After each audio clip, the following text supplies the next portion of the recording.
Bonjour, c'est Gilles sur boursicoté.com. Voici l'analyse technique Forex et matières premières pour cette journée du mardi 18 novembre 2014. Et on commence donc avec la paire de devises euro-dollar suite au mouvement haussier ici qui commence à s'inscrire dans un mouvement horizontal. Alors on est encore en pleine dynamique, donc on ne sait pas encore si le fait de remonter ici va nous emmener sur un nouveau plus haut. Toujours est-il que suite au plus haut qui a été constaté donc il y a 2 jours, enfin en tout cas depuis dimanche soir, et donc qui a provoqué une phase de baisse hier, on remonte aujourd'hui. Alors le problème, c'est que cette zone ici de point bas vient s'inscrire dans la continuité, puisqu'on a ici cette zone de support. Si on regarde l'évolution des points bas, on est quand même sur quelque chose qui n'est pas très dynamique. Hier, j'attirais votre attention sur le fait que la dynamique ici était relativement faible. On est venu casser ce support d'une manière tout de même assez significative. On a bien enfoncé la moyenne mobile 20 exponentielle. Donc pour l'instant, on s'inscrit plutôt dans un mouvement qui est en train de... On partait ici sur un mouvement haussier, mais qui est en train de se transformer en range. Donc pour sortir de ce range par le haut, il faudrait venir casser d'une manière significative cette zone ici d'un 25,87.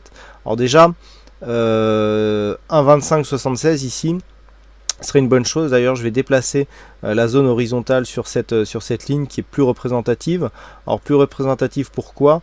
Tout simplement parce que nous avons ici cette zone de point haut qui représentait ici une zone de point bas qui a été la même que celle que nous avons eue vendredi soir.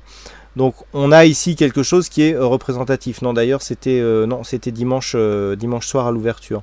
On a quelque chose qui est représentatif ici, puisque on a ici une zone de point haut qui est définie par 2 points significatifs. Donc dans ces cas-là, il ne faut pas hésiter à bouger un petit peu ces zones horizontales, même si elles étaient clairement définies. Donc la perspective ici de ce mouvement, c'est de rallier au moins cette zone des 1,2576. Si on s'inscrit avec un plus haut inférieur ou sous le même niveau, on validera la poursuite de biais neutre. C'est tout simplement sur une rupture de cette zone qui donnera pour objectif ici cette fameuse zone des 1,2650 que nous aurions une poursuite du mouvement haussier. Le mouvement reste neutre tant que cette zone ici de point bas à 1,2440 n'est pas cassée à la baisse. Naturellement, une rupture de cette zone horizontale ramènerait sur un objectif des 1,2373 la paire de devises euro-dollar.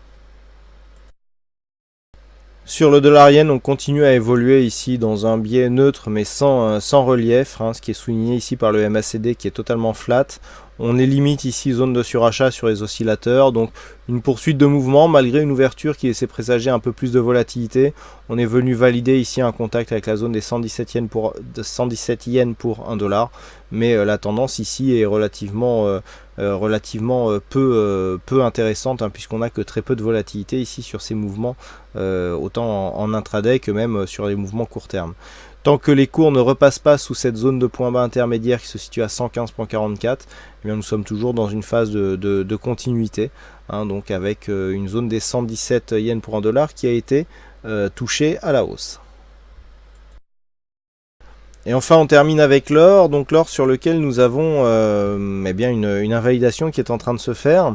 Ça fait longtemps que je vous avais parlé ici de cette zone des 1187 $ l'once. Alors on avait bien cassé cette zone à la baisse qui nous envoyait un signal moyen terme relativement fort, moyen long terme relativement fort en vue d'une poursuite de mouvement baissier. Donc là on était revenu chercher cette zone ancien support comme zone de résistance. Donc jusqu'à hier je vous disais que tant qu'on ne cassait pas cette zone à la hausse, on était dans une possible confirmation en fait de cette cassure, puisque le fait de revenir tester un ancien support comme une résistance était un mouvement tout à fait naturel. Le problème, c'est que là la configuration change. On inscrit ici on a inscrit une accélération haussière qui provoque donc une rupture de cette zone, puisque même si on était ici sur une zone, là on n'est plus dans la même zone du tout, on repasse au-dessus de cette zone, ancienne zone de support qui aurait dû donc être zone de résistance. Donc on a résisté un petit peu sous cette zone et puis on commence à continuer à monter. Donc d'un point de vue court terme, on est toujours dans une dynamique haussière. On voit bien ici la moyenne mobile 20 exponentielle qui est largement sous les cours, avec des contacts ici sur la bande de Bollinger supérieure. On a des petits signaux d'affaiblissement, mais vraiment petits, puisqu'on peut parler ici de divergence sur cet histogramme, mais on le sait, il est très sensible. Si on regarde sur le RSI, il n'y a pas du tout de divergence baissière, puisqu'on vient de marquer un nouveau plus haut ici sur l'indicateur. Donc pour l'instant, ce ne sont que des petits signes. L'enfoncement ici de la bande de Bollinger est beaucoup moins dynamique que ce qu'il était ici sur cette phase, donc ça c'est un signal d'affaiblissement. on peut très bien ici revenir sur cette zone des 61,8% de Fibonacci qui se trouve sur une zone de résistance horizontale qui était déjà une zone identifiée sur les précédentes phases. On était venu s'appuyer ici sur cette zone avant le test des 1187 et puis on avait fait un bref rebond sur cette zone avant ici la rupture qui avait provoqué cette fameuse rupture des zones des 1187. Donc l'objectif devient clairement les 1208. Alors je dirais que tant qu'on ne repasse pas au-dessus des 1255 $ l'once, il n'y a pas de signal de retournement. Par contre, si les cours se rapprochent ici et viennent tester cette zone sans la dépasser, il y aura une neutralisation de la dynamique moyen terme puisque nous sommes précédemment sur une phase ici baissière.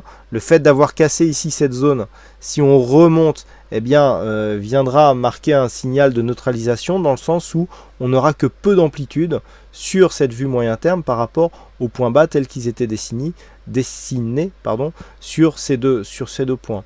Donc le fait d'avoir ici un nouveau plus bas mais que les cours reviennent ici sur les 1255 validera donc une neutralisation de la tendance court terme, du fait que ici sur cette évolution, eh bien, on aura un point haut significatif qui sera sur la même zone, et un manque d'amplitude sur la zone de cassure, puisque d'un point de vue moyen long terme, eh bien, on n'a pas assez d'amplitude ici pour venir valider une poursuite baissière pour cet horizon de tendance. Donc à surveiller ici un possible retour sur cette zone des 1255, puis si les cours continuent à osciller ici sous 1209, bon certes on affaiblit ici la cassure qui avait été provoquée sur cette zone des 1187, mais on reste tout de même dans un flux baissier, puisque nous avons une succession de points hauts qui reste pour l'instant décroissante. Voilà donc ce que nous pouvons dire sur cette analyse technique Forex et matières premières. Il ne me reste plus qu'à vous souhaiter à toutes et à tous une bonne soirée, bonne chance dans vos prochains trades, et on se retrouve donc dès demain pour d'autres analyses techniques sur le site boursicoté.com. Bonne soirée à tous.